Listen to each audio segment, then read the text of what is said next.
Thanks, Bill. First, I'd like to start by thanking the conference organizers for convening this gathering, for us to be able to organize, build camaraderie, and really in this session, learn from our struggles. I'd like to again thank you, Bill, for extending the invitation and even curating this panel, which I think really has a lot of juice, a lot of energy, and hopefully will generate a lot of discussion and sort of entry points for future organizing at the grassroots. I've really been tasked with kicking off our discussion. As Bill mentioned, my name is Jeanelle K. I'm a scholar activist. I grew up in Oakland, California, organized for some years in Sacramento in response to sort of police violence and in support of Black art and cultural spaces. However, for the past 3 years, I've been in Texas, where I'm a college professor. My research is around Afro-Asian solidarity and the history of Black anti-fascism. Presently, I organize with the Black and Brown racial justice organization in Fort Worth called United Fort Worth. And a lot of the work that I do in community and in concert with UFW, again, is sort of around political education. I'll talk a lot about sort of how we're interweaving sort of anti-fascism into our current or our upcoming Freedom School curriculum, which will be rolling out the next couple of weeks, and also how anti-fascism is woven in sort of our work around mutual aid throughout the city. As we all know, but just to sort of set the tone, as we all know, we are currently witnessing the global rise of fascism as leaders like Brazil's Jair Bolsonaro, the outgoing Philippines President Rodrigo Duterte, Indian Prime Minister Narendra Modi, China's President Xi Jinping, Britain's Prime Minister Boris Johnson, as well as a host of others, have all embraced nationalism and authoritarianism, using their country's police and or military to incarcerate and even kill racial and ethnic minorities. But we don't need to look beyond our own colonial borders to see fascism flourishing and decimating communities. It's happening across our own country, and has been happening for quite some time. And while the relentless boot of fascism continues to stamp out any real sense of democracy, freedom, and justice, we must recognize that anti-fascism is the rallying and organizing point of entry, as majority of our struggles, whether they be across race, gender, class, sexual orientation, immigration, education, and even thinking about this very horrific epidemic of gun violence that we are living through, are all inextricably linked to American fascism and the continuum of the American fascist regime. As an educator, I think it's always important to sort of have some sort of shared language and understanding as we come into these sort of spaces and discussions, especially as it relates to fascism. Part of my work, both in community and in the classroom, is breaking down fascism. What is it? How does it take root? Many of us hear fascism and it evokes a feeling of unease. I remember I had a comrade who would just like wantonly say, at least at the moment, I thought it was like, you're just overusing fascism. Like, this is just fascist, right? Years later, I understand, like, yes, we live in a fucked up fascist world, right? But it evokes this unease, right? Images, Holocaust, gas chambers, things sort of start to come into motion, which I think is important, but at the same time, it also reduces fascism to this sort of one part of the world, one moment within history, and doesn't recognize fascism as something that has evolved, right? That has taken root and really sort of has a lot of its origins here within the US. I argue that fascism has its roots in European colonization, American settler colonialism, and Native American land dispossession. I look at how American fascism has influenced slavery and even lynchings following Reconstruction. Today, we see fascism at work, certainly within our police departments across the country, at the ballot box, and our local school board meetings, which are just a fucking muck, and in the increasingly authoritarian language of many of our federal, state, and local leaders. So what is fascism? Again, I'm trying to give us some sort of shared language as an entry point for this discussion. And I actually want to share like this really cool slide. I promise you, it's not wordy at all. I think it's useful. Let's see what you all think. Share, let's see if my tech works. All right, so I talk about fascism in community and to my students through these like 8 elements, which I hope will help us come together and have some synergy and confluence when we delve into what anti-fascism is. I start with saying that fascism is law and order on steroids. Authoritarianism is the sort of first key element. It's marked by this extreme militarism and police violence. Obviously, we think about Nazis and black shirts and Gestapo and SS, all those sorts of things. It's about literal discipline and punishment. It's about living under a police state. The sort of second element of fascism that I often get folks to think about is we oftentimes associate fascism with some sort of charismatic dictator, right? That postures this sort of, what I'll get to as a third, this anti-democratic or far-right nationalism. What I push back a little bit in my work is that fascism doesn't always have to have a singular dictator, right? I think fascism as a sort of cultural and social influence does absolutely rely on having some sort of talking head, right? That helps it sort of grow and amplifies the message. However, in American fascism, it's postured through our politicians, right? It's postured through even ordinary citizens that buy into some of the elements of authoritarianism. It shows up in our curriculum. It shows up in many aspects of society. So we don't necessarily solely need that charismatic dictator to denote that fascism is afoot and running amok. The third element of fascism, which gets to sort of the politics of it all, is that it is anti-democratic, it's nationalist, it's far right, meaning that there's for a suppression of free speech, elections, voting. There is this push for a singular media sort of state narrative, national unity, expansion, this sort of belief in an expansion of empire, imperialism, or even for us, sort of American exceptionalism, right?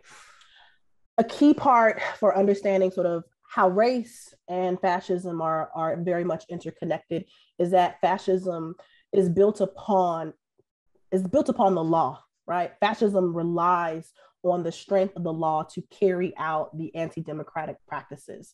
And within that law, we oftentimes see this dual application of the law that I talk about in my work, where there are certain privileges that are granted to one group, typically those who are, I'll get to the racial purity stuff, but whiteness, right?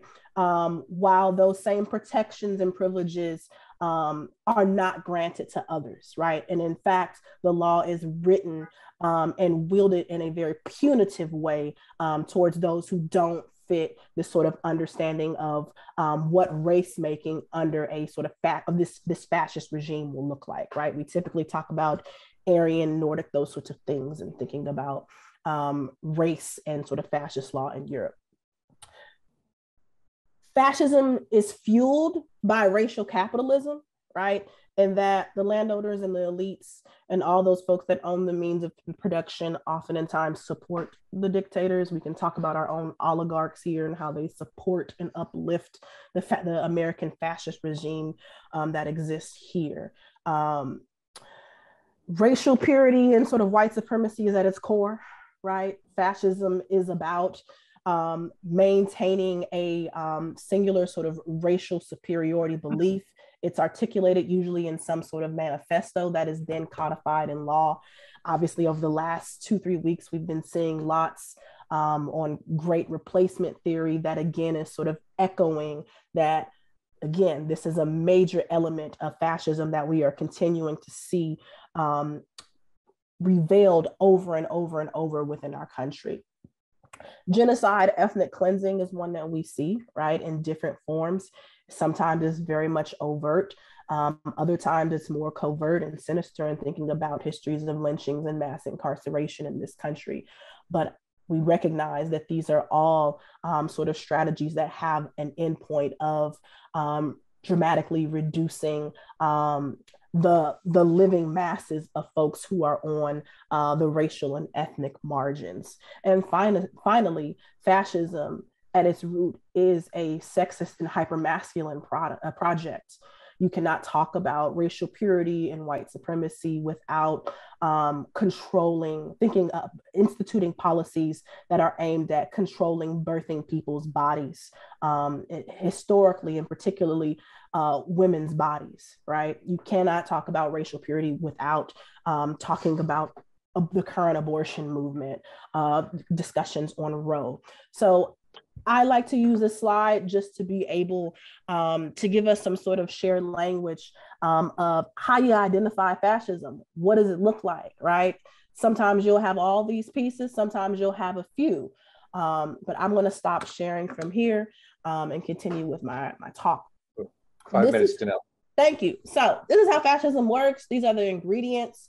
When I first began researching on my early research project on Afro-Asian solidarity, I turned to the coalitional work of the Black Panther Party and how they engaged Asian American groups like the Red Guards and Asian American Political Alliance. In 1969, they host this really formative conference called the United Front Against Fascism conference in Oakland.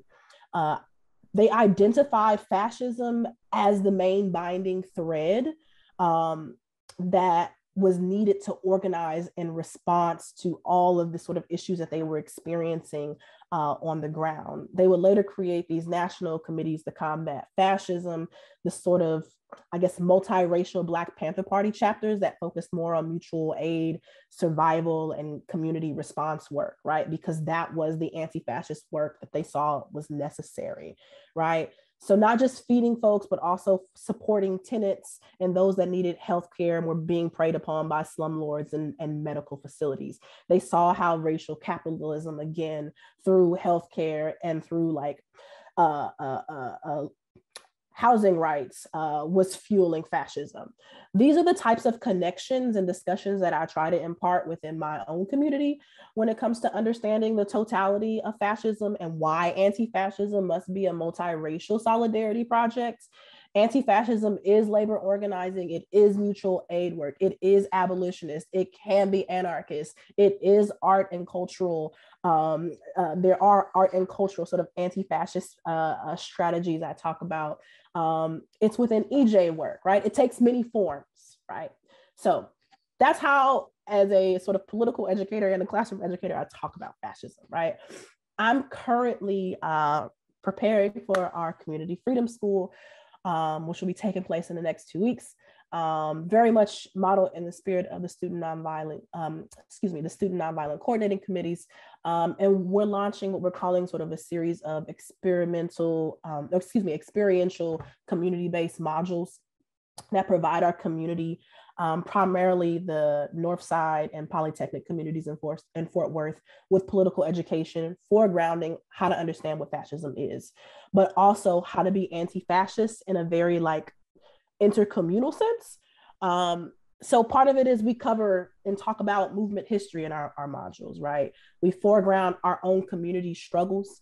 And this year is going to be really interesting because our Freedom School is starting the week that the Tatiana Jefferson trial is starting. Tatiana Jefferson was a Black woman who was killed in her home in Fort Worth by a police officer that was conducting a wellness check in 2019. So the trial has been delayed. And so we're trying to leave room for within the programming to see how that trial will also take shape. So it's going to be a very challenging and interesting summer. Thank you. We do a lot around mutual aid work. We have a really dynamic food program in the city called Funky Town Fridge, and we feed hundreds of Fort Worth natives via community refrigerators that are all around the city. We're doing some modules on skill-based campaign building and power mapping and understanding how political leadership, again, is sort of bolstering fascism within the city and within the state. Our LGBTQIA youth that are very much involved in the organization are very much interested in providing sort of joyful reprieve spaces, in particular for our trans youth of color that have been disproportionately targeted by the Texas state legislature.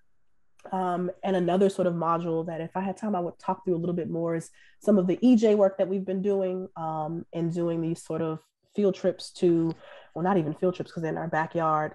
Millions of Texans live within a mile of natural gas or oil site.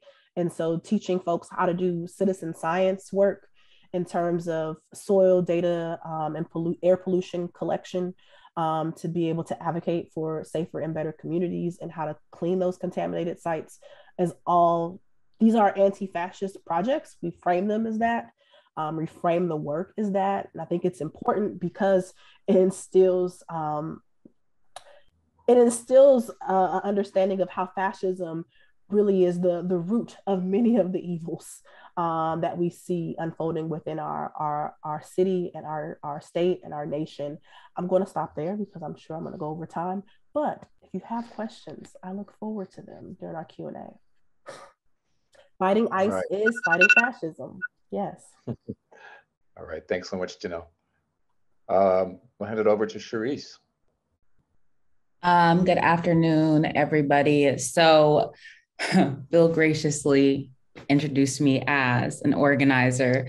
I am an academic who has recently joined an organization. I still hesitate to call myself an organizer because I'm still learning, but I am a member of the Black Alliance for Peace. I am the co-coordinator of the research and political education team, and I am growing toward being an organizer. But in true academic fashion, I'm going to read a paper that's about the sort of longue durée of fascism with, yes, thank you, Proletariat versus the bourgeoisie, with sort of thinking about Black people at the center of how we understand a sort of US enunciation of fascism, particularly after World War II, not least because I do believe that history doesn't repeat itself, but it rhymes, as the saying goes. And so much of the things that we're recognizing about the uptick in fascism or sort of fascistic political economy and social relations today are not new. They've just reappeared in their particular articulation. So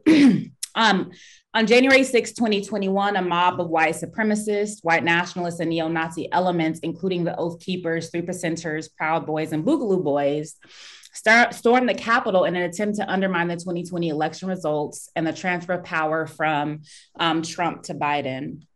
The attack was in part a response to the return of power to the Democratic Party, which has a more diverse and progressive base. More diverse, more progressive, and not necessarily objectively progressive, based that reflects the changing demographics of US society. In true cross-class collaboration, the event was financially supported by members of the 1%, including the wife of Supreme Court Justice Clarence Thomas, hedge fund heiress Rebecca Mercer, and Julie Jenkins Fancelli of the Publix supermarket chain. These events have been variously described as a coup, an insurrection, a riot, a violent protest, and treason. And as hearings about the insurrection continue, more details emerge that hint at collusion or spell out collusion outright at many levels. Their election of duty and the participation of scores of police officers, former military personnel, and elected officials from around the country, in addition to working class and petty bourgeois elements. And so that cross-class collaboration is essential and actually foundational to fascism. So many have called January 6th a harbinger for, or indeed a manifestation of fascism in the United States. Many contend that Trumpism inaugurated fascism in our times, and such claims are not without merit. So like Jeanelle, in terms of presenting sort of what we mean by fascism, I will draw on the 2003 article titled Fascism Anyone by Lawrence W. Britt, who identified 14 characteristics of fascism based on his study of regimes in Germany, Indonesia, Italy, Spain, and several Latin American countries. The first is powerful and continuing nationalism. And we see this, for example, in the imposition of US foreign policy imperatives, even on its own allies, and an ongoing challenge to any attempt at multipolarity through, for example, the Cold War with China. We see disdain for human rights, or the second element is disdain for human rights. And we see this, for example, with the recent Supreme Court case, which reduced the rights of the imprisoned to challenge their imprisonment, even if they're innocent, right? That is a fundamental attack on human rights. The third element is the construction of enemies or scapegoats as a source of unification. And of course, we see the continued demonization of Antifa, the radical left, socialism, and even the progressive wing of the Democratic Party. The fourth element is military supremacy, again, manifested in the United States' ongoing hawkish foreign policy. The fifth element is rampant sexism. And we, of course, are seeing this particularly with the attack on Roe and all of these state level policies that are meant to undermine women's reproductive health, of course, which have a disproportionate effect on racialized and working class and poor women. The next element is controlled mass media. We know that the mainstream media is literally the sort of media arm of the state. They just simply parrot whatever the police or the state tell them to say. Obsession with national security is the next element. And we see this with the quote, defense budget, right? That increases every single year, and it's all but defensive. It is offensive, and it's actually a sort of pipeline to enrich Raytheon and Boeing and other private financial corporations. The next is the lack of separation between government and religion. The next is aggressive protection of corporate power. We saw this with trillions being made by corporations, why millions and millions have suffered economically. The next element is the suppression of labor. And then finally, there's a disdain for intellectuals and artists. And this is manifested, for example, contemporarily with the attack on like critical race theory, which is everything and nothing, right? It's anything that challenges like the 1776 mythology. So the material conditions we're facing, which have been exacerbated by the COVID-19 pandemic, extraordinary inflation and war, are not unlike the conditions that led to the rise of fascism in the 1920s and 1930s. Interestingly, scholars, organizers, activists, and journalists operating in what I call the tradition of radical Blackness offered a similar analysis of US society following World War II by analyzing the dire situation of Black Americans. I define radical Blackness as communist, socialist, anti-capitalist, and/or revolutionary analyses of the structural and material conditions of local, national, and global Blackness, and efforts to imagine and bring into being liberating possibilities for all oppressed people.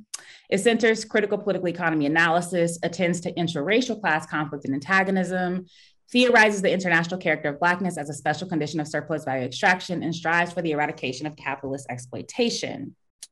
Racialization is understood to emanate from the capitalist mode of production in which both Blackness and radicalism become threats to property relations, labor hierarchies, and forms of accumulation and expropriation that constitute the capitalist world economy.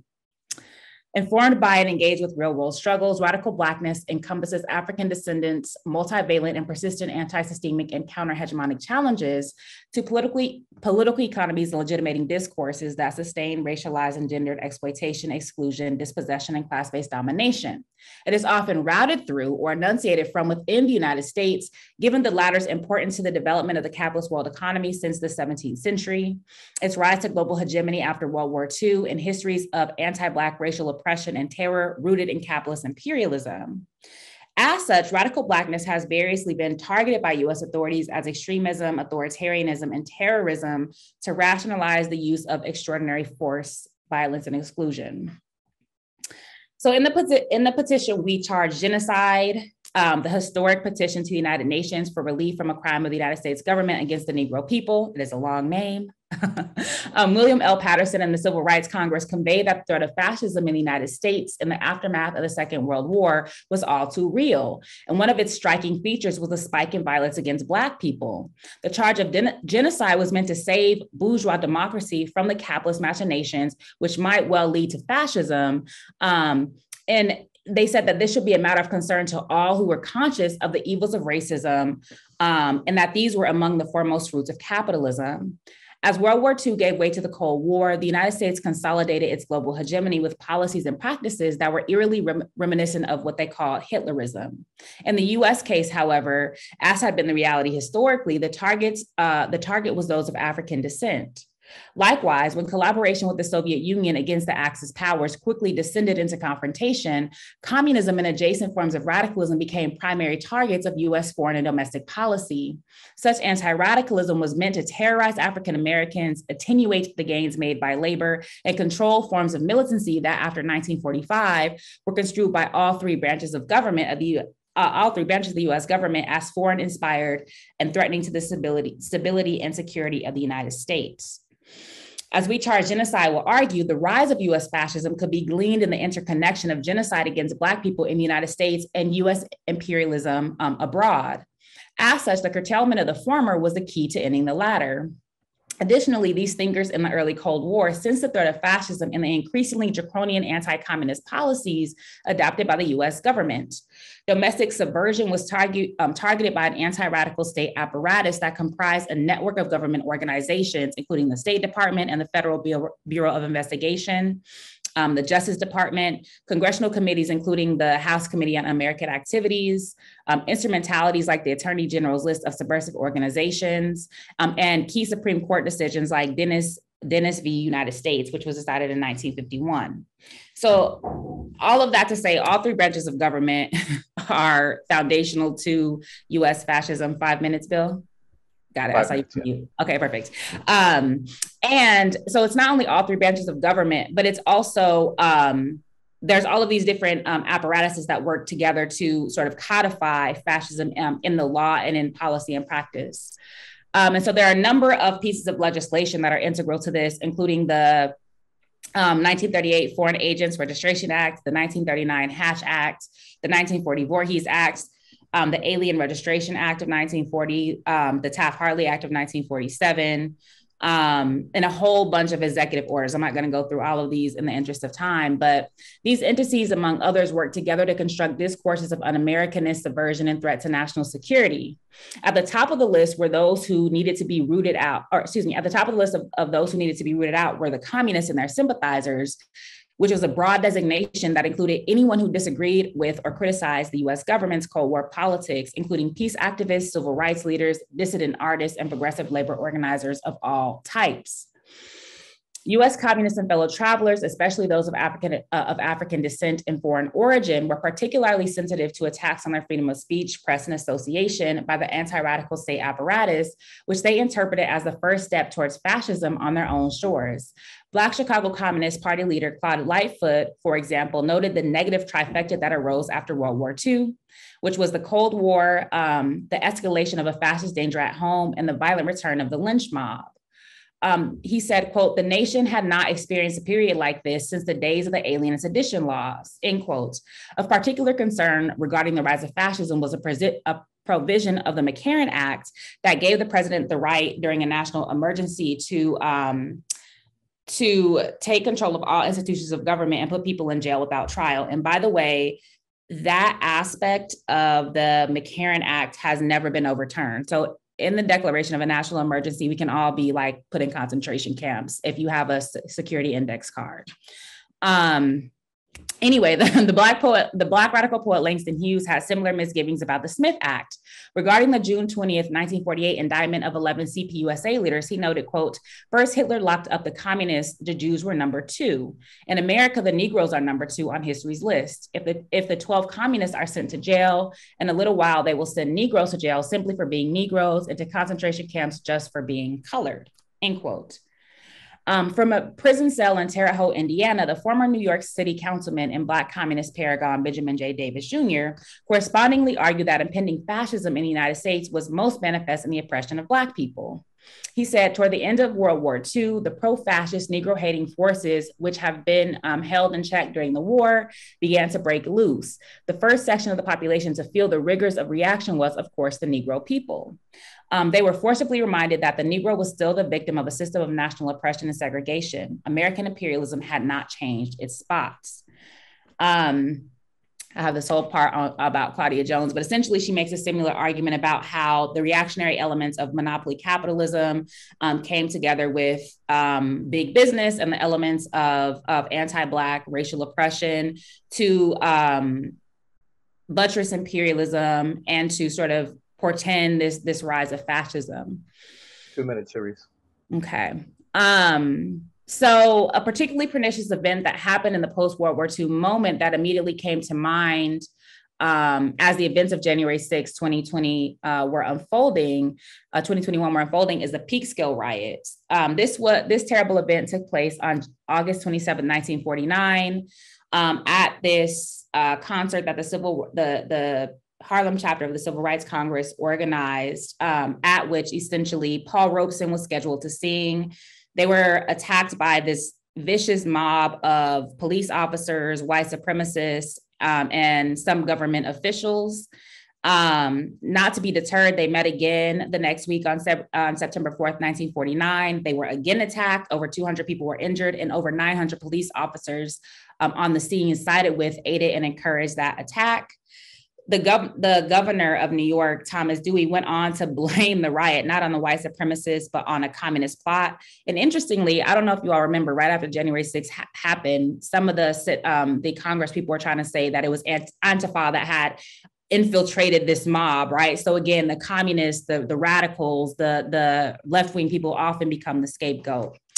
So there's so much more to say about this post-World War II moment and how the context of demobilization and the increase in violence against Black people for these Black radicals portended this rise of fascism. But what I'll say is that on this analysis, we can see why the January 6, 2021 attack, in tandem with ongoing anti-Black police lynchings, the imposition of draconian sanctions on countries throughout the world, from Venezuela to Zimbabwe to Iran, and the recent attempt to leave Nicaragua, Cuba, and Venezuela out of the Summit of the Americas, U.S. supported fascist and right-wing regimes, including its dog whistling around the recent Colombia elections, billions upon billions spent for war, while the milquetoast Build Back Basic bill, also known as Build Back Better, with its pretense of social welfare, is moribund. The attack on women's reproductive rights and the criminalization and demonization of Antifa and Black Lives Matter, in contradistinction to the lax approach to white marauders who stormed the Capitol, portend the rise of fascism. Last point. Like those in the tradition of radical Blackness who analyzed and organized against the rise of fascism after the Second World War, we would do well to have a broader understanding of what attacks on democracy actually look like, how they're rooted in anti-Black racial oppression, anti-radicalism, and the defense of capital against society, and how these things are not reducible to Donald Trump's influence. Thank you. All right, thank you, Charisse. Ben, take it away. Hey, y'all. Really happy to be here. Presentations have been great so far. The conference in general has been great so far. Really great attendance. Thanks so much to all that have been helping organize and contributing to the discussion. I'm not an academic like my comrades before me. So I'm going to focus more on kind of like our organizing experiences here in Denver, because we've had quite a few interactions and experience with thanks, Sophie, with the FASH out here in Denver. So I'm going to talk about those a little bit. I'm going to share my screen right quick to get that out of the way. How's that look for everybody? Good? Good, yeah. Yeah. All right, great. So over the past several years, centering around the George Floyd uprising, the Denver communists, our local anti-fascist comrades, have had several direct encounters with the right-wing, pro-cop, conservative, anti-choice, anti-vax, the wannabe fascists, and the explicitly fascist contingent in Denver. These encounters have included lots and lots of internet trolling, physical altercations, facing off and heckling, court harassment, chat infiltration, and even death. Despite the far right's best efforts, the loose anti-fascist coalition of Denver has succeeded in reducing the influence and presence of the far right in almost every form. Cool, so I'm gonna tell a couple stories. We got some slides just from our experiences, some shots over the last several years of organizing against the fascists and the far right. So right here, we got, does that look good? Is that good for everybody? Yeah. Right here, we have some proper, some proper Nazis, some good old fashioned Hail Hitler Nazis. These are some cats that have been around Denver for a lot, and we've encountered them several times. The picture to the left was taken at a comic book store that was hosting a queer drag afternoon on Sundays, and these fash would come out and heckle the queer kids that were coming out to do that. So we showed up that several times to help protect and escort kids into the comic book. Why isn't it going? There we go. Well, we got good old fashioned America dads, your classic suburban conservative, America loving, gun toting dads. These shots were all from a car caravan that we took through a neighborhood in Aurora to go to an ICE warden's house.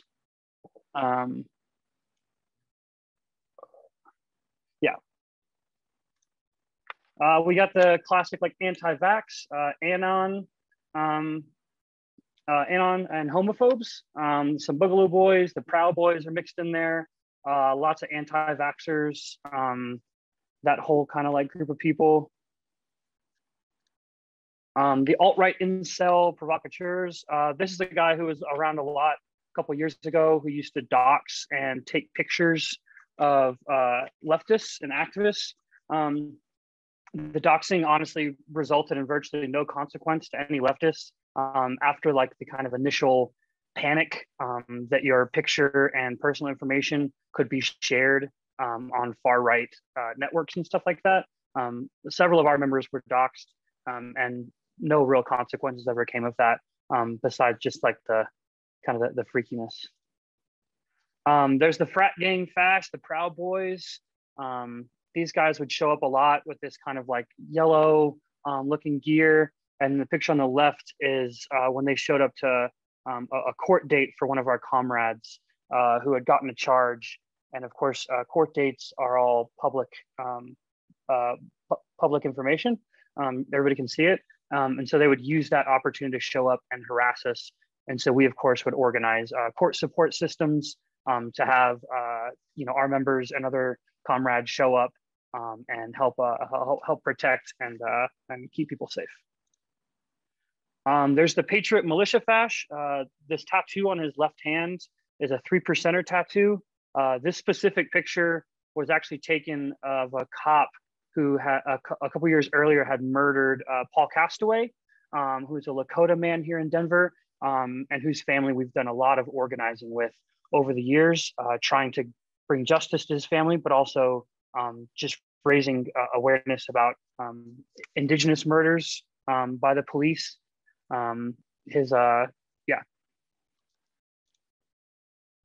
This is more kind of Patriot Militia Fash. These guys really cracked me up. Quotes like UADF recon team standing by in Denver, #ghost, #16 seconds. I think these guys are pretty funny. They're always posting some kind of like really over the top patriotic, thinly veiled messaging. And they show up to actions kind of dressed like this with their like paramilitary, like Walmart hunting gear looking stuff, trying to act tough and be big.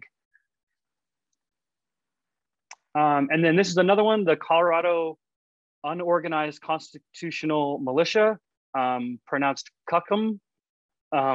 Don't know where their marketing team went on that one, but that's what they chose.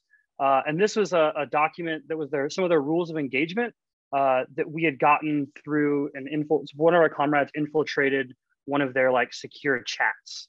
And so we got some of their documents talking about their rules of engagement. And this is some of the pages from that manual. This whole manual is kind of is characterized by a group of people that want to simultaneously uphold the law while also understanding or while also thinking that the law doesn't go far enough.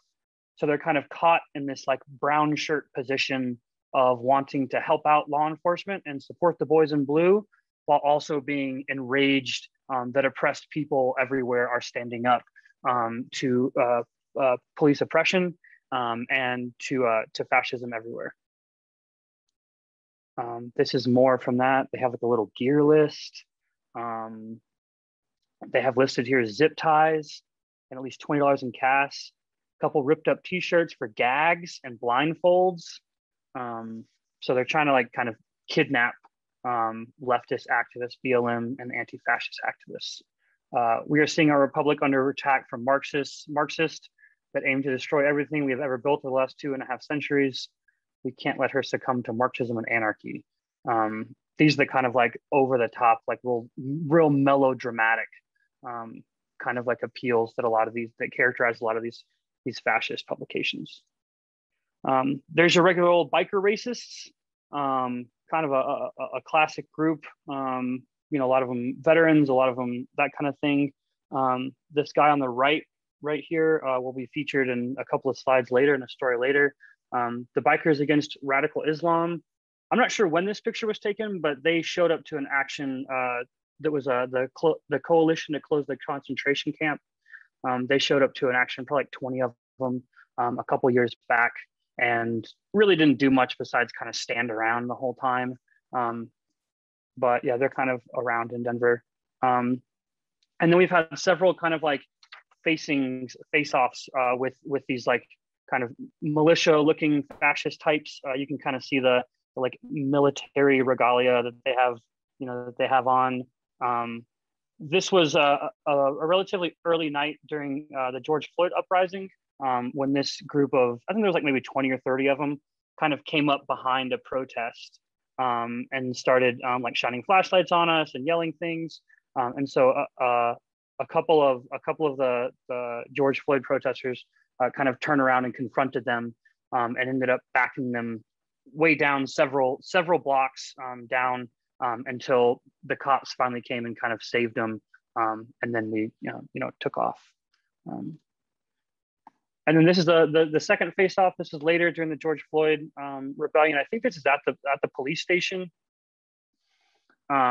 We had gone to the police station to a protest, and another large group here we go. Another kind of large group of these fascist groups or fascists came up behind us. We had another kind of another face-off. This is another one. You can kind of see them there with their like shields and knee pads, and one of them, this guy always brings his German Shepherd with him as like an attack dog or something, but it always like looks like the sweetest dog in the world, and I'm sure wants nothing more than to just like get a treat and some pets. This is some more shots. We are everywhere and unstoppable. My swastika, some of our local cats in the bottom left that I think moved out of the city. 5 minutes. Another face-off. Thank you. This is another shot of that. We got shot with frozen paintballs at some point. All this. So in 2020, there was a large police appreciation day, which is held every year in the Greek amphitheater. So it's a big police appreciation day, and every year the Denver left comes down and kind of snuffs it out. This was the year of George Floyd. So numbers for this counter protest were really large, and the counter protest ended up getting pretty violent. We kind of forced these like pro-coppers out of the city. And then the following year, we ended up organizing with a couple of Black women who were like fresh out of high school. And we were marching with them all during George Floyd, and they reached out to us asking for help to organize the counter protest, the anti-police rally. And because we had opposed it so harshly the year before, they had like maybe 30 people that ended up coming out to this one. So the numbers were vastly reduced, almost comically reduced. Then this is the BLM Antifa soup drive. I'm just going to skip over this honestly, but basically this is the event where they were having a patriot muster. We of course threw a counter protest to try to counter that. And then here's a shot of some of us, the conflict kind of escalating. And then this is the guy from earlier, the biker fascist, who ends up getting killed from a Fox News or a News 9 security detail who is there. And then this is a slide that we had made for that. The necessity, and then I'm just going to talk about a couple of tactics that we used to be successful against the fascists. The necessity of a public-facing, one of those tactics is the necessity of a public-facing, mass-oriented organizational response to fascism and state violence. From the ultra and anarchist milieu, hell-bent on secrecy and elite strike force tactics, we've encountered criticism for insufficient OPSEC, for not blurring faces indiscriminately and hosting organizational meetings fully open to the public. Despite harsh criticisms, warnings, trollings, and threats, we have held the position that good propaganda is essential to build a movement to combat the far right and state violence. The problem isn't infiltration, it's getting enough people in the meeting in the first place. We can absolutely never be successful if anti-fascist organizing is limited to the carefully vetted crew in our immediate circle. Another tactic that we've stayed central to is unflinching and brash confrontation. From our right, self-proclaimed socialists and liberals alike have pleaded pacifism as a means of resistance. Aside from insistence that voting is our best weapon, the moderates have lectured our harsh opposition as aiding in the growth of fascism. Let's be clear, allowing fascism to go unopposed will always be more dangerous than opposing it. Some calling the resistance to fascism bullshit, as if sticking our heads in the sand will make the boogeyman go away. We have maintained our fervent opposition to the fascist worms trying to stand up. The fascists we have had so many encounters with are not dedicated revolutionaries as we are. They're not hard-won to a program, but rather are blandly reacting to toxic masculine trends and propaganda at their local gym. We plan to keep it that way. Remaining focused, the third tactic, remaining focused on the use of our clash with the fascists primarily as a means of recruitment, cadre development, and propaganda. We have no misunderstandings about the limitations of our tiny but mighty organization. We hold no disillusions that the time is now to arm ourselves to start a communist street gang, although it does sound pretty cool. Our confrontational approach has been proven successful to our stated goals of attracting new membership, developing contacts and relationships, as well as developing ourselves in the fine art of how the hell do you lead a protest. No one joined the DC has any misconceptions of our fighty tendencies. They joined because we present and can explain a militant revolutionary Marxist program. Despite all these successes, we've had a couple of failures. We failed to cohere a consistent and permanent fixture of an anti-fascist coalition, and we're still working to gain enough influence within our local leftist community to do so. As Justin illuminated, the ongoing crisis of capitalism continues. We must expect fascism to continue to rise. We must learn how to avidly oppose their every move. As we vie for influence within the working class, and then just a quote from Trotsky to close out. The germ of fascism is endemic in capitalism. A crisis can rise it to epidemic proportions unless drastic countermeasures are applied. Thank you so much. Thank you so much, Ben. Thank you all, Jeanelle, Charisse, and Ben. Great presentations.